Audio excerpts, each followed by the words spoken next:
massa? Espero que sim. Vamos aqui dar continuidade ao nosso projeto social, e aí vamos refletir. Só lembrando que se você estiver vendo esse vídeo em qualquer outro lugar que não seja no canal do YouTube, vai lá no canal do YouTube, o nome é E aí vamos refletir. Aproveita para se inscrever, curtir, comentar e principalmente compartilhar os vídeos.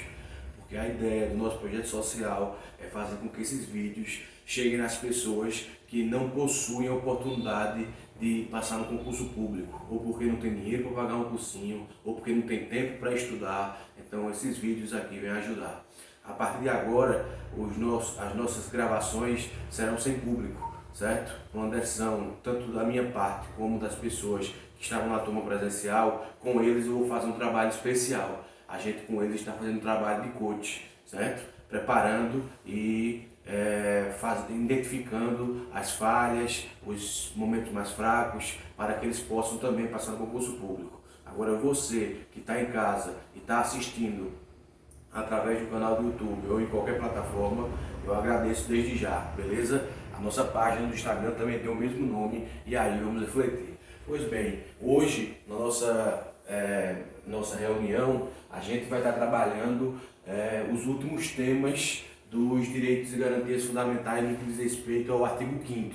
A gente viu lá no começo que direitos e garantias fundamentais são um gênero que possui 5 espécies: direitos individuais, direitos coletivos, direitos sociais, direitos relativos à nacionalidade e direitos políticos.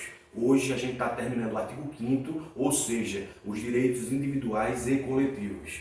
Próxima reunião, já vamos ver os direitos sociais, após vamos ver os direitos da nacionalidade e vamos terminar com os direitos políticos, findando assim os direitos e garantias fundamentais, para poder entrar no próximo tema, que é organização do Estado. Tranquilo? Então vamos lá, a gente tem primeiro que saber o que é remédios constitucionais.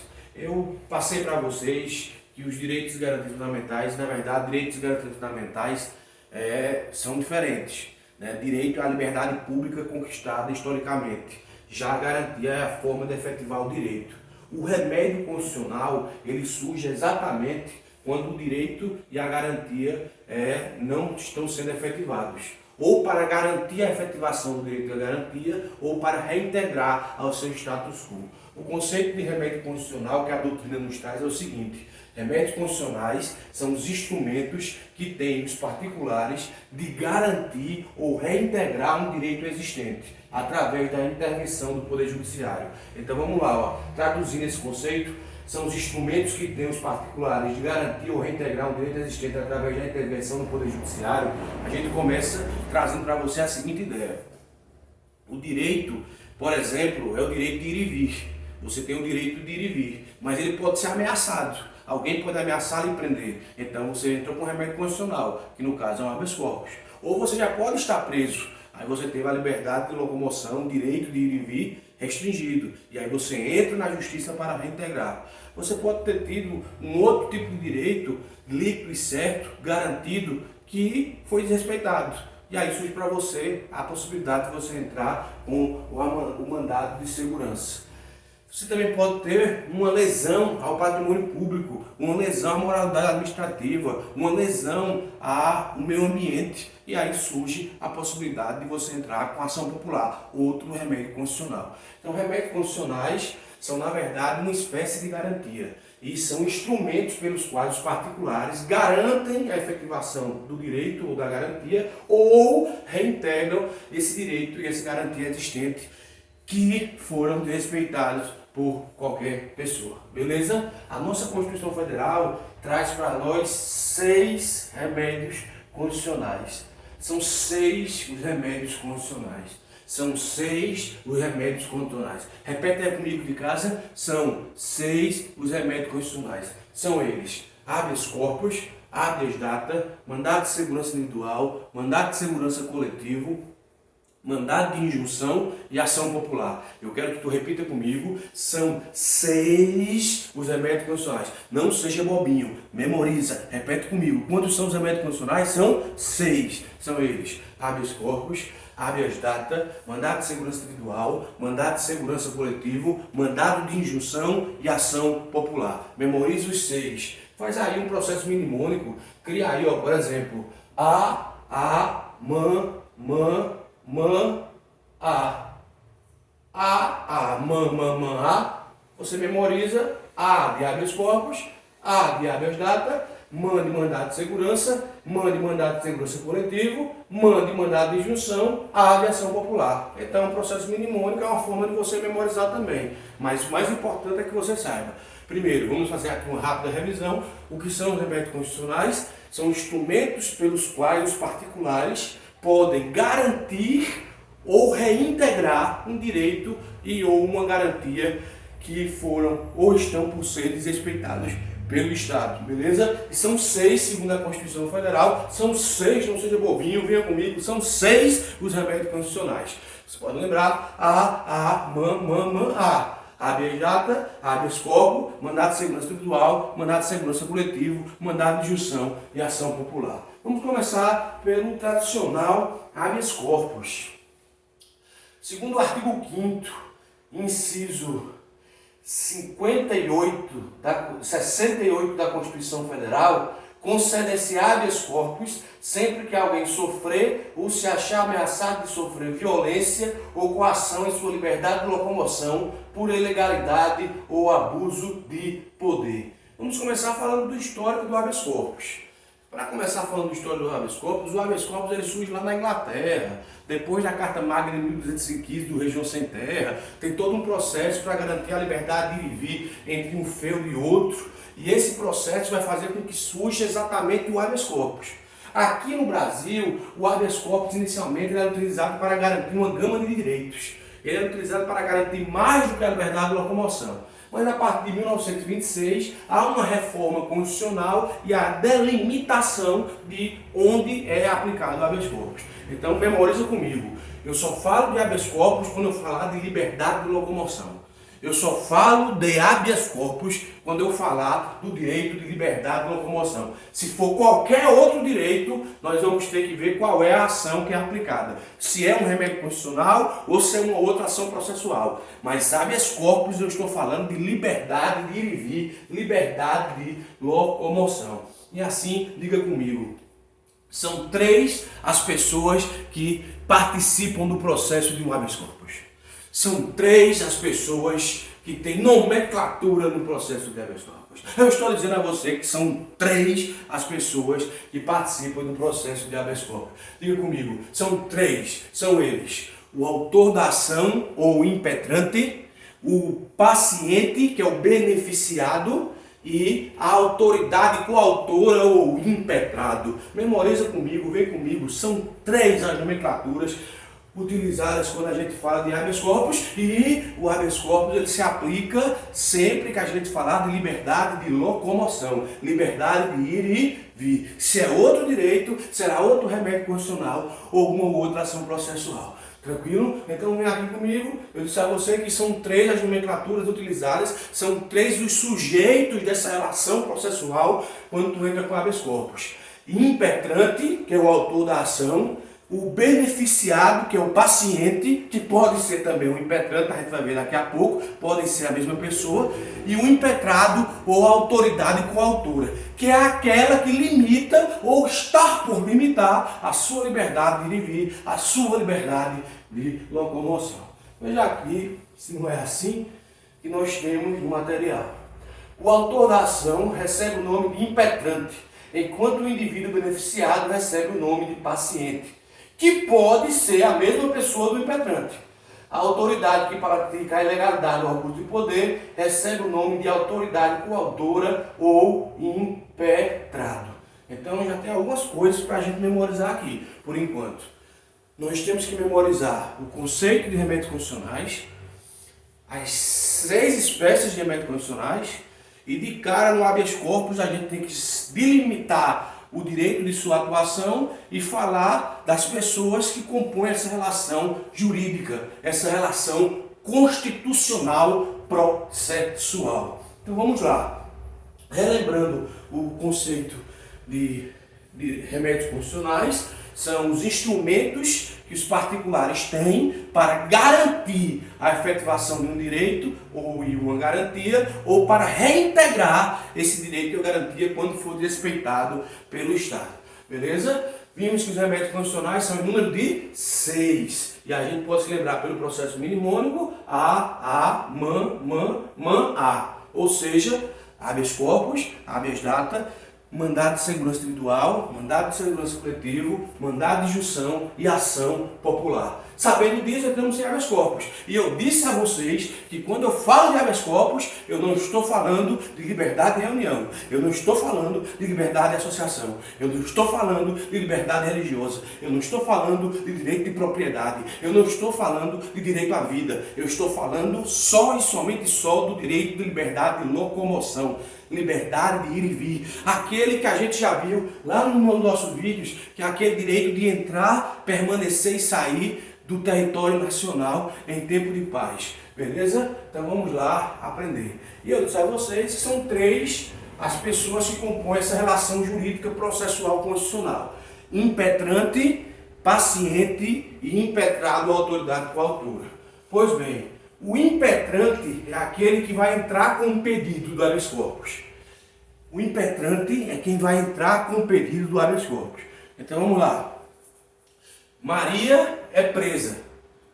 João entra com um pedido para liberar Maria. Entra com o habeas corpus, o remédio constitucional que garante o direito de ir e vir ou reintegra o direito de ir e vir, de liberdade de locomoção.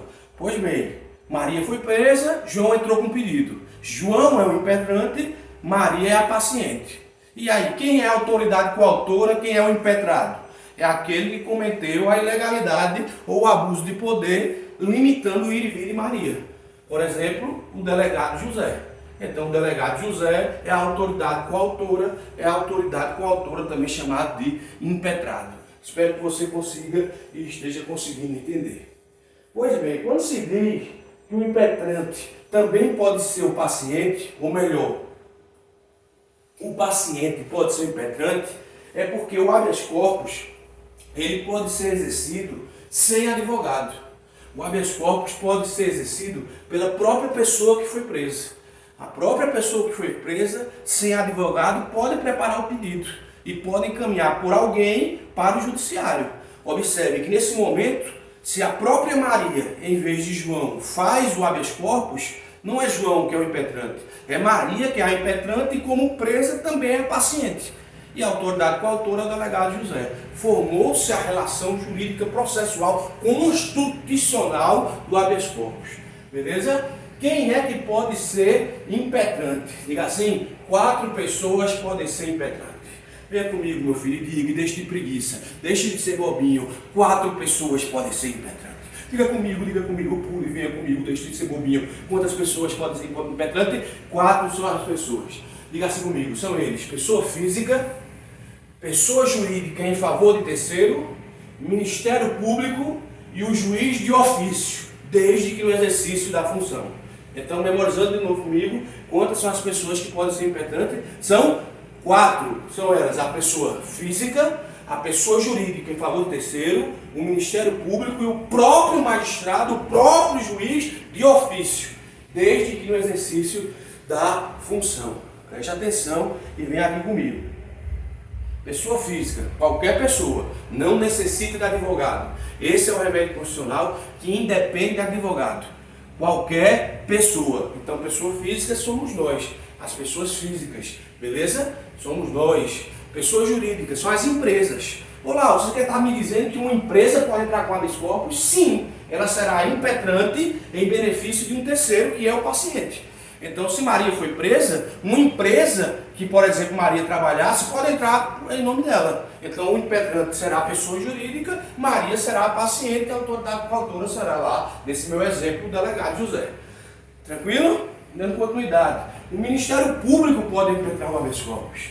O promotor, que tem 2 funções normalmente, de ser o órgão acusatório no nosso sistema processual e também ser o fiscal da lei, ele nesse caso não agiria como órgão acusatório, porque se ele está pedindo para liberar, ele não está acusando, ele aí estaria agindo como interventor da lei, como fiscal da lei. O promotor pode receber numa determinada situação em que vê que Maria foi presa e vê que a prisão foi ilegal, vê que houve abuso de poder. O próprio MP, o próprio Ministério Público pode impetrar. Então seria essa terceira pessoa.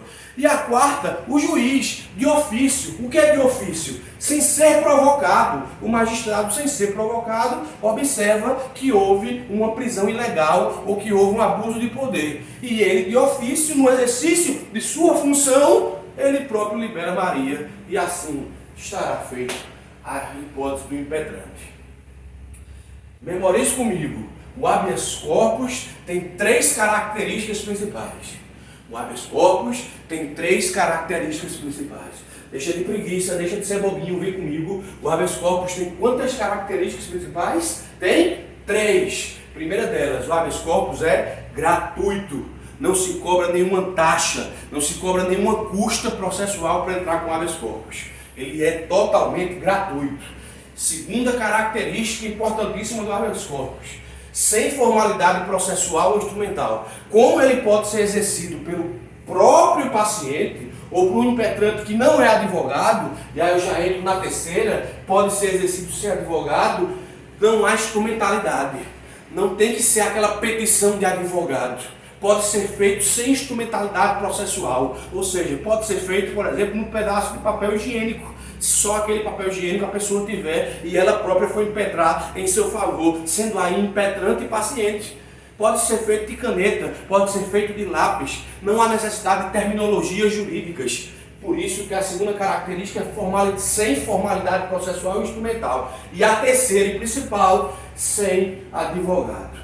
E aí damos continuidade na análise do habeas corpus e vimos que o remédio pode ser usado em face de ação coatora por parte do particular. Isso é importantíssimo, viu, galera? Porque a gente vai ver que o mandado de segurança não pode ser usado contra um particular. Ele necessariamente vai ter que ser utilizado contra o Estado ou contra uma entidade. Certo? Uma entidade que não seja particular. Tranquilo? Aqui pode se entrar o habeas corpus quando a autoridade coautora também for um particular. Não necessariamente que seja. Então, lá, por exemplo, de uma autoridade coautora que seja particular, essas clínicas que algumas vezes internam compulsoriamente. A autoridade coautora será quem estiver internando a pessoa, seja o dono da clínica, seja o gerente da clínica, ou seja aquele familiar que internou sem a permissão da pessoa que está sendo internada.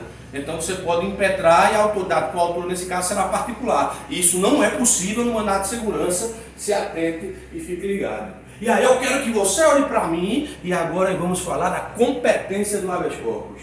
Diga assim: o que define a competência do habeas corpus, o que define a competência do habeas corpus, o que define a competência do habeas corpus, deixe de ser bobinho e o que define a competência do habeas corpus é exatamente a autoridade coautora. Se é um delegado estadual, a competência de julgar é da Justiça Estadual. Se é um delegado federal, a competência de julgar o habeas corpus é da Justiça Federal. Se é de um desembargador do Tribunal de Justiça Estadual, a competência será do Superior Tribunal de Justiça. E assim por diante. Competência varia de acordo com a autoridade coautora.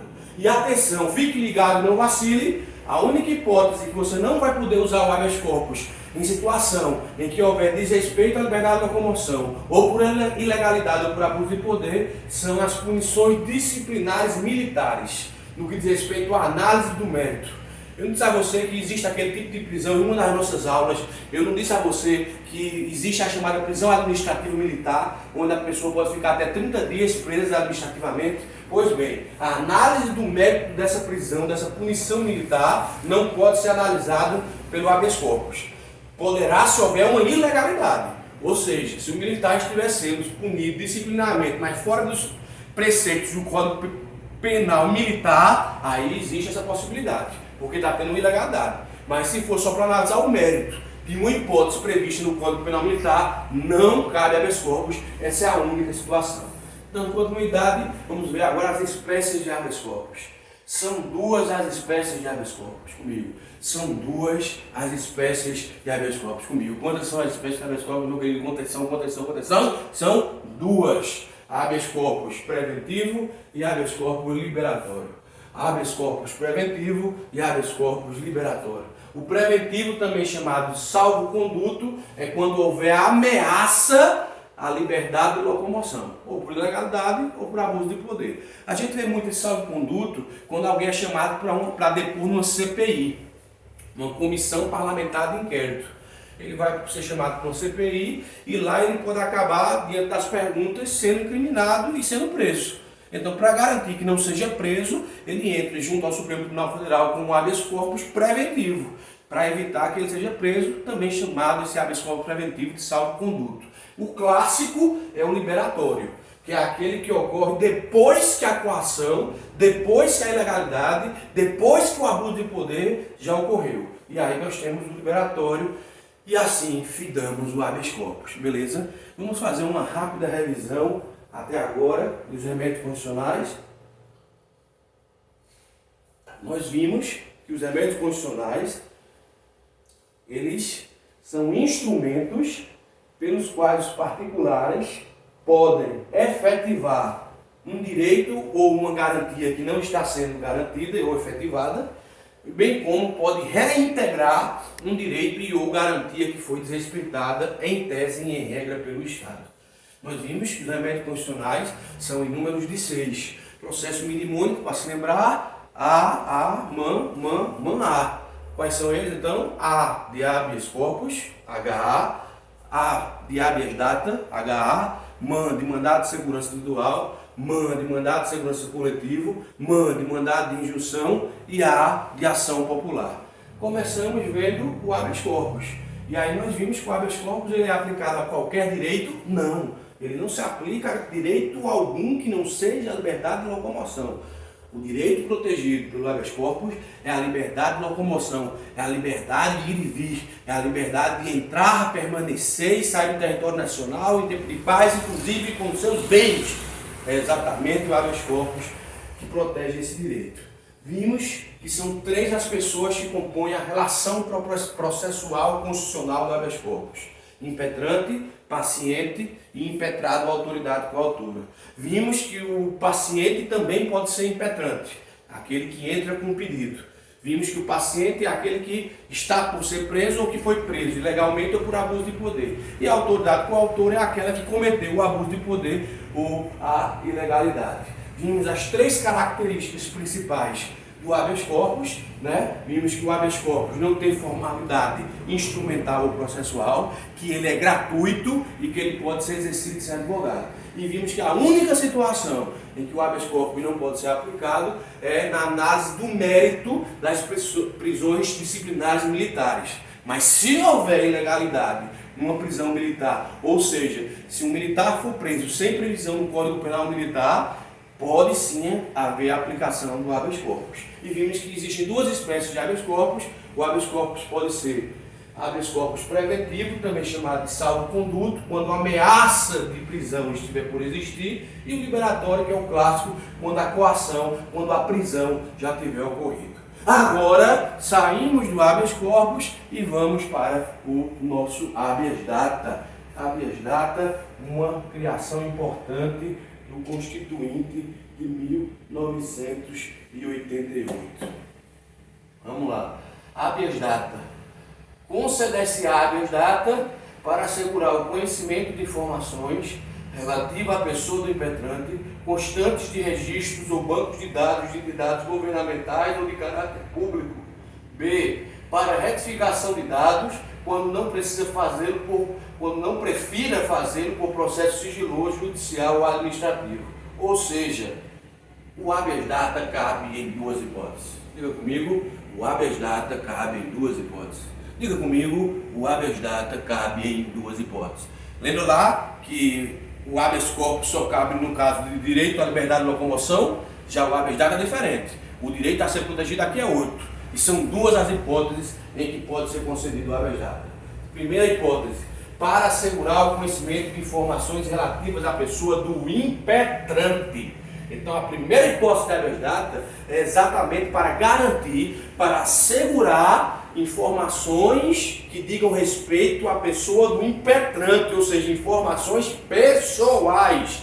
Vamos ver daqui a pouco que se for uma negativa de uma certidão, se for uma informação de terceiro, o remédio cabível não será o habeas data. O remédio cabível será o mandado de segurança. Mas se for para assegurar o conhecimento de informações relativas à pessoa do impetrante, aí eu falo de habeas data. E onde é que estão essas informações pessoais que cabe um habeas data diante de uma situação que você queira conhecer? Os dados constantes em registro ou banco de dados de entidades governamentais ou de caráter público. Exemplo, SPC ou Serasa. Então vamos lá. Tem uma informação do teu nome, no teu nome, que tu precisa saber, que consta no banco de dados da prefeitura municipal onde tu mora. Ou tem informações no teu nome que constam no banco de dados do SPC ou do Serasa. No teu nome. É você que vai até lá. É você que quer conhecer esses dados. Ou entidades governamentais ou de caráter público, SPC ou Serasa. Você vai lá para conhecer. Você vai lá para querer saber dos dados. Você vai lá para querer saber das informações. E as informações são suas. As informações são pessoais. Qual é o instrumento que tu vai entrar? É o mandado de segurança? É o habeas corpus ou é o habeas data? Não seja bobinho. É o habeas data. Informações pessoais relativas ao impetrante constante em registros de banco de dados ou de caráter governamentais. Segunda hipótese, para retificação de dados. O que é retificação? Correção. Ratificar é confirmar. Retificar é corrigir. Aqui a Constituição fala em retificação. Então é para corrigir dados.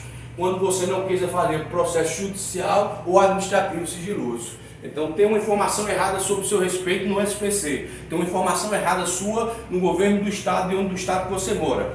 Habeas data. Então o habeas data é trabalhado em duas hipóteses. O habeas data cabe em duas hipóteses. Para assegurar o conhecimento de informações relativas à pessoa do impetrante, constante no registro de banco de dados, ou de entidades governamentais ou de caráter público, e para retificação, para correção de eventuais dados que assim o seja.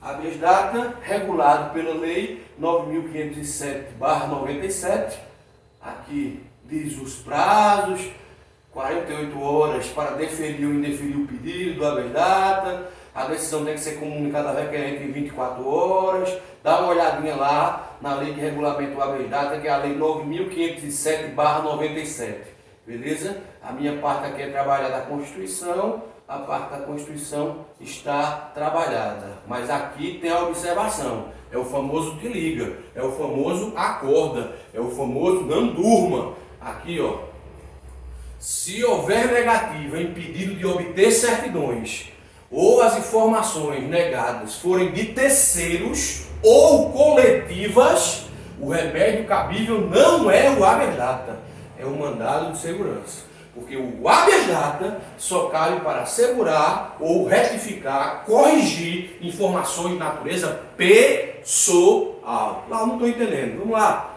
Você foi pedir uma certidão num órgão da justiça. Certidão. Não é dados pessoais. Você não quer conhecer dados pessoais. Você foi pedir uma certidão. Lhe negaram. Habeas data. Não. Claro que não é habeas data. É mandado de segurança, meu irmão. Te liga. Porque negativa de certidão não é habeas data, mandado de segurança. Você vai querer saber em algum órgão governamental ou no SPC, uma entidade de caráter público, uma informação de um terceiro. Habeas data. Não! Mandado de segurança. Agora você vai querer conhecer um dado seu que está no SPC ou no município, um dado seu pessoal. Mandado de segurança. Não! Habeas data. Porque habeas data é para conhecer ou retificar informações pessoais. Quem é que pode entrar com o habeas data? São duas as pessoas que podem entrar com o habeas data. O impetrante. São duas as pessoas, polo ativo, que podem adentrar com o habeas data. Pessoa física e pessoa jurídica. Observe aí que já se diferencia lá do habeas corpus, né? Porque lá no habeas corpus são 4 as pessoas que podem entrar com o habeas corpus, né? Pessoa física, pessoa jurídica em favor do terceiro, o Ministério Público enquanto interventor da lei, enquanto fiscal da lei, e o próprio juiz de ofício no exercício de suas funções. Aqui são duas, pessoa física e a pessoa jurídica, desde que sejam dados da pessoa, Porque se forem dados de terceiros, dados coletivos ou negativas de certidão, aí não é habeas data, aí é o que a gente vai ver daqui a pouco, que é o mandado de segurança. E quem é o polo passivo? Contra quem se entra com habeas data? Será a administração direta ou indireta do Estado, administração direta, União, Estado, Distrito Federal e município. Administração indireta. Quais são as administrações indiretas? A gente vai ver se na direito administrativo, autarquias, fundações públicas, empresas públicas, sociedade e economia mista. Ou entidade de caráter público, como por exemplo entidades paraestatais, como por exemplo aqui OS, como por exemplo SPC, como por exemplo Serasa e assim por diante. Beleza? Visto então o AA, habeas corpus, e habeas data, HA, vamos ver o MAN, mandado de segurança individual, mandado de segurança coletivo e mandado de junção, para depois ver o A final. A, ação popular. Mas primeiro vamos ver o mandado de segurança individual. Mandado de segurança individual. Conceder-se-á mandado de segurança para proteger direito líquido e certo, não amparado por habeas corpus ou habeas data, quando o responsável pela ilegalidade ou abuso de poder for autoridade pública ou agente de pessoa jurídica no exercício de atribuições do poder público. A gente vai comentar aqui o mandado de segurança, mas o mandado de segurança já é bem legal pelo seguinte: no próprio inciso 69, ele aqui vem nos trazer, vem mesmo coisa importante, ele já traz. Ele já traz o que é que protege, direito líquido e certo, já traz o caráter residual, ou seja, será mandado de segurança quando não for nem habeas corpus, liberdade de locomoção, liberdade de vir, nem habeas data, informação ou retificação de dados pessoais. Então, o caráter residual não é nenhum, nem outro, nem habeas corpus, nem habeas data, mandado de segurança. Isso a gente vai ver mais na frente. E traz quem é o polo passivo. Quando houver uma ilegalidade ou abuso de poder de autoridade pública ou agente de pessoa jurídica no exercício de atribuições. Ou seja, diferentemente do habeas corpus que a gente viu, que cabe contra particular, como eu dei o exemplo lá de uma pessoa que foi internada numa clínica particular, certo? Aqui o mandado de segurança não vai caber. O polo passivo necessariamente terá que ser esse. O mandado de segurança é uma criação brasileira que tem natureza civil e pode atacar os atos impugnados em qualquer esfera. Cabe para proteger direito líquido e certo, aquele que é pré-constituído, que não precisa de dilação probatória inicial. Ou seja, o que é um direito líquido e certo é o direito que já é provado por si só, que você não vai ter que fazer produção de provas durante o processo. O mandado de segurança, então, ele vai ser utilizado para quê? Para você utilizar para proteger um direito líquido e certo que não seja nem de habeas corpus nem de habeas data, que ele já possa ser provado. Exemplo: você passa num concurso público, dentro do número de vagas, ou já chamaram o número de vagas e você está logo após. Não é chamado, chamam outra pessoa, ou tiram você do certame alegando uma determinada situação ilegal, que não estava no edital, que não está na lei. Não é liberdade de locomoção, logo não cabe habeas corpus. Não são informações pessoais para se conhecer ou corrigir. Então não é habeas data. Você tem um direito que não precisa provar. É um direito líquido e certo. Mandado de segurança. Não amparado por habeas corpus ou habeas data, observe, caráter residual, quando o responsável pela ilegalidade ou abuso de poder for autoridade pública ou agente de pessoa pública no exercício das atribuições do poder público. Não cabe assim contra particulares no exercício de atividades privadas. Diferente do habeas corpus, que cabe, como eu disse a vocês. Aqui não. Aqui tem que ser pessoa pública ou agente que exerce uma função, não uma pessoa pública. O sujeito ativo, o polo ativo, é o detentor do direito líquido e certo, não protegido por habeas corpus e habeas data, incluindo aqui, vê mesmo que deu nada. Aqui a gente vai ter polo ativo 1, 2, 3, 4, 5, 6. Polo ativo do habeas corpus, são 4. Lembra lá? Pessoa física, pessoa jurídica em nome terceiro, Ministério Público e o juiz de ofício no exercício da função. Habeas data, são 2. Pessoa física e pessoa jurídica. Mandado de segurança, são 6. São 6 que podem figurar no polo ativo. Vamos memorizar comigo? São 6 que podem estar no polo ativo do mandado de segurança. São 6 tipos que podem estar no polo ativo do mandado de segurança. São eles: pessoa física, pessoa jurídica, órgãos públicos despersonalizados, por exemplo, a mesa da Câmara dos Deputados, universalidade de bens e direitos, como espólio, massa falida. Massa falida é quando uma empresa fale e fica o pessoal responsável. Espólio é quando há um inventário de bens deixados pela pessoa que morreu. Isso eu já expliquei lá no direito constitucional, dê uma olhadinha na hora que eu falo da herança, o famoso decujus. Agentes públicos e o MP. 6. E eu aqui dou a dica: espólio, herança a ser dividida, deixada pelo falecido, pelo decujus. Massa falida, bens que restam de uma massa falida. Então esses são os 6 sujeitos ativos. E o sujeito passivo será a responsável pela legalidade ou abuso de poder. Competência.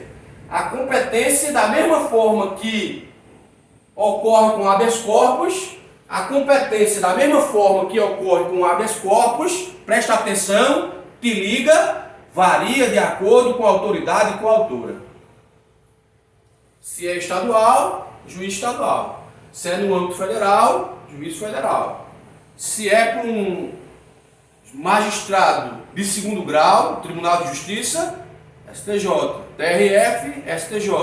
Se há prerrogativa de foro, pode ser STJ, pode ser TJ, pode ser STF. Ou seja, é pela autoridade responsável pela ilegalidade ou abuso de poder. E as espécies de mandado de segurança individual, igual ao habeas corpus. Lá são 2. Preventivo, também chamado de salvo-conduto, e o liberatório. Aqui é preventivo e repressivo.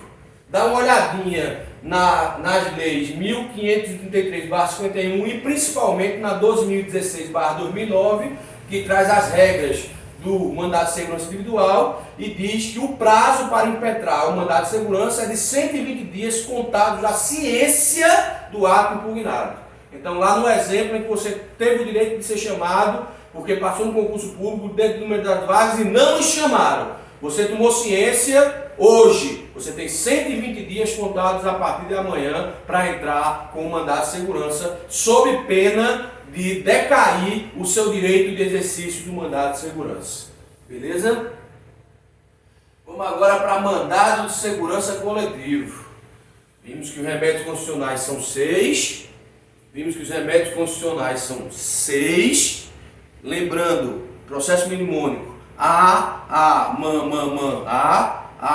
de HA, habeas corpus, A de HA, habeas data, mandado de segurança individual, mandado de segurança coletivo, mandado de junção, A de ação popular. Vimos já habeas corpus, vimos o habeas data, vimos o mandado de segurança individual, agora estamos no 4, já que são 6, os remédios constitucionais, mandado de segurança coletivo. O mandado de segurança coletivo, ele é igual ao individual, com apenas 2 diferenças, que eu vou te ensinar, porque tu não é bobinho e tu não vai vacilar na hora do teu concurso. Vamos lá?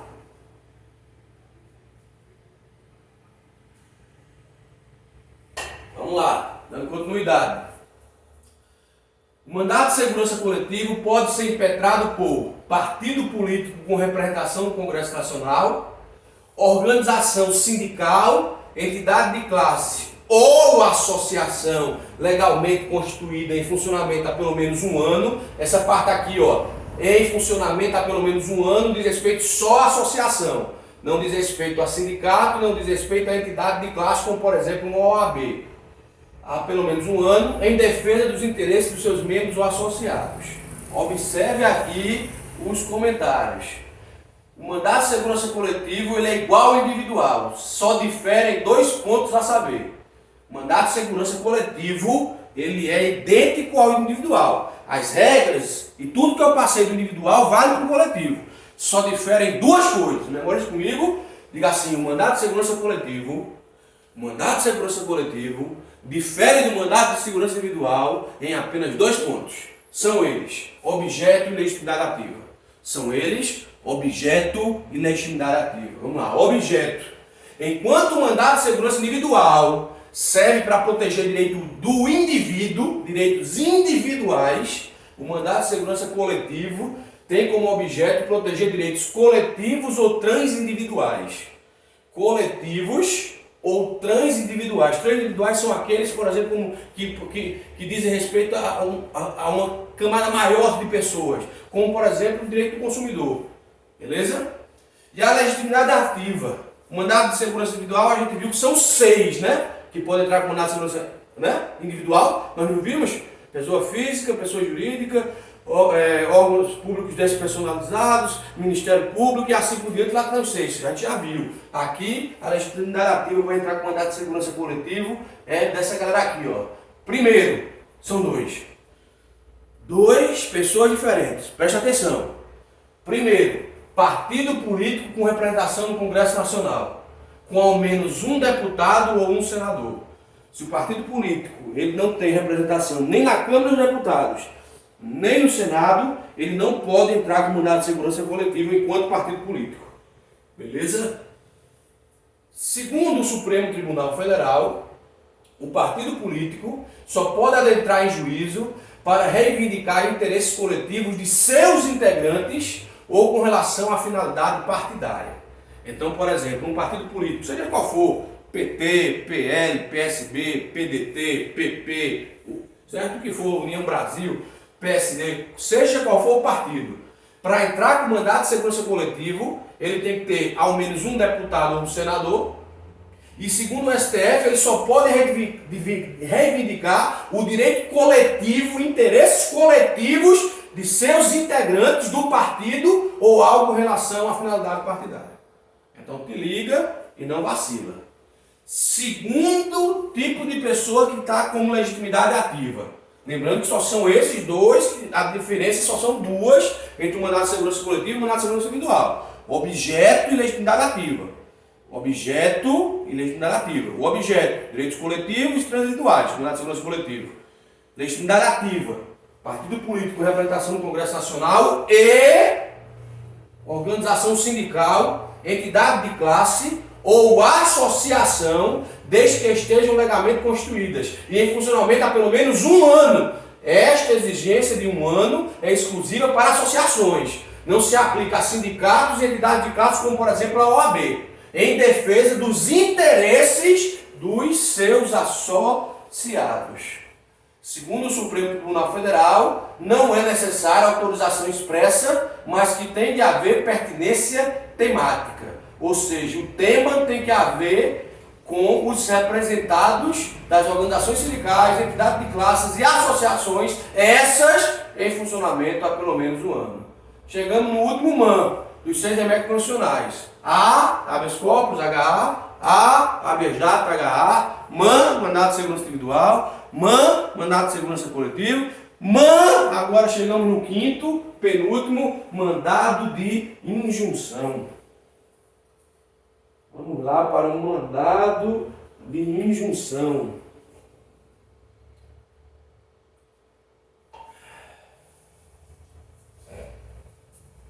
Pois bem, artigo 5º, inciso 71. Conceder-se-á mandado de injunção sempre que a falta de norma regulamentadora torne inviável o exercício dos direitos e liberdades constitucionais e das prerrogativas inerentes à nacionalidade, soberania e cidadania. Fundamentos, direito à nacionalidade, que a gente vai ter uma aula só sobre isso, espécie de direito de garantia fundamental, soberania e cidadania, fundamentos da República, né? Lá no artigo 1º, salvo engano, dá uma olhadinha aí nas nossas aulas. Isso aqui é importante, galera, porque a gente já viu e já está lá no canal do YouTube do Aí Vamos Refletir, uma das nossas primeiras aulas de constitucional, a gente viu que existem 3 tipos de normas constitucionais segundo José Afonso da Silva. São 3 tipos: norma de eficácia plena, norma de eficácia contida e norma de eficácia limitada. A plena é aquela que é auto-aplicável desde o momento que a Constituição foi criada. Ela tem aplicabilidade imediata e plena, certo? Independe de lei. Né? O direito à vida é o exemplo mais claro disso aí. A norma de eficácia contida é aquela que tem aplicação imediata, já começa a valer, mas pode vir uma lei restringir. Por exemplo, o exercício da profissão. O exercício da profissão, em regra, qualquer um pode exercer qualquer profissão. Todavia, pode vir uma lei que restringe o exercício de algumas profissões. Como, por exemplo, a lei que estabelece que o cara, para ser advogado, além de passar no curso de Direito, tem que passar na prova da OAB. Beleza? E existe também as chamadas normas constitucionais de eficácia limitada. E é sobre estas normas que a gente vai trabalhar a questão do mandado de injunção. O que é uma norma de eficácia limitada? Dá uma olhadinha lá no nosso vídeo, mas aqui eu vou te passar mais ou menos o que é. É aquela que não é autoaplicável. É aquela que depende de uma lei que regulamenta a situação. Porque se a lei não regulamentar a situação, você não tem como gozar do direito que lá está previsto. Você não tem como gozar de uma situação de nacionalidade, de soberania ou de cidadania. Então, pressupõe duas coisas para que exista o mandado de injunção. Primeiro, a existência de uma norma constitucional de eficácia limitada, que é aquela que precisa de uma lei ordinária ou de uma lei complementar para regulamentar o que está na Constituição. E segundo, falta da norma regulamentadora. Ou seja, está lá previsto na Constituição o direito, mas precisa de uma lei que regulamente. A lei nunca foi feita pela Câmara e pelo Senado, pelo Congresso Nacional. Se for no Estado, pelas Assembleias Legislativas. Se for nos municípios, pelas câmaras municipais. Observe, você tem um direito que está na Constituição, você tem uma prerrogativa relativa à nacionalidade, soberania ou cidadania que está na Constituição, mas que depende de uma lei regulamentadora, que nunca foi feita. Norma constitucional de eficácia limitada e falta da norma. Mandado de injunção. O STF adota a posição concretista geral. O que danado é isso? A decisão opera com efeito erga omnes até que a lei seja criada. Ou seja, você entrou com mandado de injunção para garantir um direito ou uma prerrogativa sua, uma situação relativa à soberania, à cidadania, à nacionalidade. O STF deu ganho de causa para você. Enquanto a lei não for feita, vai valer não só para você, mas para todos. Erga omnes. Posição concretista geral é exatamente isso. E para chegar ao final, agora dessa nossa reunião, vamos para o último A dos 6 remédios constitucionais, só relembrando: H de habeas corpus, já, H de habeas data, A, MAN de mandado de segurança individual, MAN de mandado de segurança coletivo, MAN de mandado de injunção e agora o A de ação popular. MAN, A. Lembra? Memoriza, vamos para ela. Ação popular. Artigo 5º, inciso 73. Qualquer cidadão, já começa dizendo a legitimidade ativa, qualquer cidadão é parte legítima para propor ação popular que vise anular ato lesivo ao patrimônio público ou de entidade de que o Estado participe, a moralidade administrativa, ao meio ambiente, ao patrimônio histórico e cultural, ficando o autor, salvo comprovada má-fé, isento de custas judiciais e de ônus da sucumbência. Diga assim comigo: a ação popular cabe em 4 hipóteses. A ação popular cabe em 4 hipóteses. São eles: quando houver lesividade a patrimônio público ou entidade que o Estado participe, lesividade à moralidade administrativa, lesividade a meio ambiente, lesividade a patrimônio histórico e cultural. Vamos lá, exemplo. Descobre-se que está havendo desvio de dinheiro na prefeitura. Lesividade ao patrimônio público. Qualquer cidadão, que eu já vou falar o que é cidadão, qual é o conceito, pode entrar com ação popular. Moralidade administrativa. É aquele binômio lá da legalidade, né? Porque a gente vai ver que tem 5 princípios expressos na Constituição Federal. 5 princípios do direito administrativo que estão previstos no artigo 37. Legalidade, impessoalidade, moralidade, publicidade e eficiência, o famoso LIMP. Pois bem, se estiver desrespeitando a moralidade administrativa, cabe ação popular. Exemplo, é legal você deixar de licitar para contratar uma determinada casa, alugar uma determinada casa para botar uma secretaria. Mas se esse valor for muito acima do mercado, Não é ilegal, porque a lei prevê essa possibilidade de falta de licitação, mas é imoral.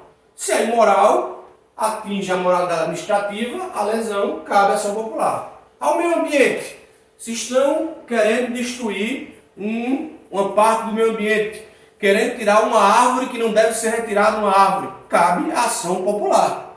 E patrimônio histórico e cultural. Por exemplo, se tem um patrimônio tombado, como por exemplo uma ferrovia muito antiga, uma casa antiga, e houve um ato lesivo a esse patrimônio, também cabe a ação popular. Observe que a legitimidade ativa aqui é diferente. Aqui só é o cidadão. E quem é cidadão? É quem possui capacidade eleitoral ativa, ou seja, capacidade de votar. Pode ser preventivo, para evitar a lesão, e pode ser repressivo, quando a lesão já ocorreu. O autor, salvo má-fé, estará isento de custas e honorários da sucumbência. Beleza? Aqui, para a gente terminar, vou te dizer uma frase. E aí, vamos refletir? Todos os dias são uma oportunidade para recomeçar e para planejar um novo caminho. Siga com fé e acredite em você.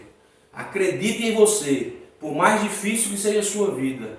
Se você trabalha de segunda a sábado, se você tem 3 ou mais jornadas, se você não está com dinheiro no momento, acredite em você. Passar no concurso público pode ser a solução. Vai ser muito mais difícil do que quem tem tudo na mão, do que quem tem dinheiro, do que quem tem tempo, do que muitas vezes é um filhinho de papai. Vai ser muito mais difícil. Mas também você vai ser muito mais valorizado por esse seu esforço. Então venha comigo e vamos lá para o canal e aí vamos refletir no YouTube. Lá estão todas as aulas constitucionais, inclusive com um simulado da AOCP, que é quem vai fazer a prova da PM de Pernambuco agora em 2023, né, em 2024 provavelmente a prova, né, mas que vai sair o edital provavelmente agora em 2023, e daqui a pouco também vou estar postando um simulado da CESP, que é a banca que vai fazer a prova da Polícia Civil de Pernambuco também no ano que vem, em 2024, mas que o edital deve sair aí nesse ano. Beleza? Lá existem já várias aulas de direito constitucional, né? Inclusive estou terminando agora os direitos e garantias, os direitos individuais e coletivos, né? Que são espécies do gênero direito e garantia fundamental. Estou terminando o artigo 5º, próxima aula já são direitos sociais.